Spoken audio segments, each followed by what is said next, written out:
il y avait de l'activisme politique où les gens croyaient que c'est par la force. Ils vont pratiquer ce qu'on appelle le carton rouge. Carton rouge, et un jeune qui s'était lancé aussi dans les affaires, qui s'appelait Ndjun Kapchamani, avait une entreprise qui montait les ordinateurs. Ça s'appelait Intellar.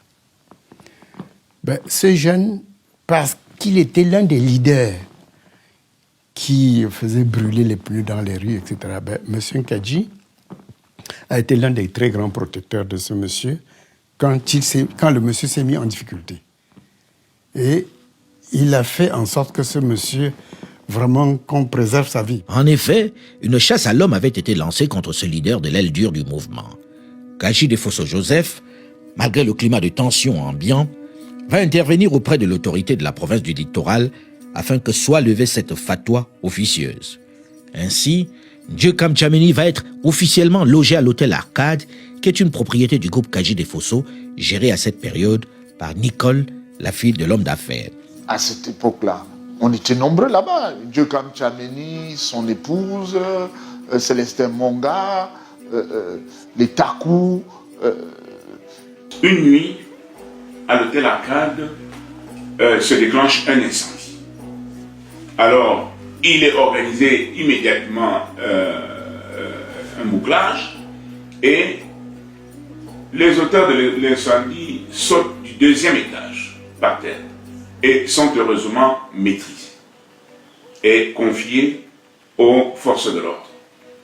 Et à la grande surprise, ces deux personnes sont porteuses de cartes d'identité qui n'étaient pas leur vraie carte d'identité. Parce que les cartes d'identité, ils y apparaissaient comme des Bamilékés, mais aucun ne comprenait un seul mot Bamiléké. Et pour finir, on s'est rendu compte effectivement que ce n'était pas des Bamilékés. Et cette chambre qui a été incendiée, c'était la chambre où était supposé dormir M. Ndjun Kapchamani. Et qui, naturellement, dans cette période-là, pour des raisons de sécurité, s'était organisé de manière à ce qu'il ne soit pas évident qu'il se retrouve dans cette chambre au cas où il y avait un coup dur. Parce que c'était quand même, la période était une période très difficile. Ils étaient deux. Un a réussi à s'enfuir. Un des deux a été arrêté par le personnel puisque c'était les villes mortes et il y avait le couvre-feu et les employés de la nuit restaient sur place.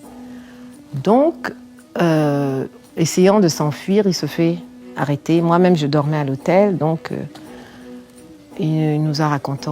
C'était un militaire, en fait. C'était des militaires.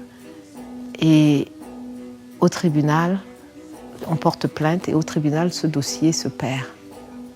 On ne retrouve plus aucune trace. Je suis à Paris un jour, quelqu'un sonne à ma porte et me remet le dossier.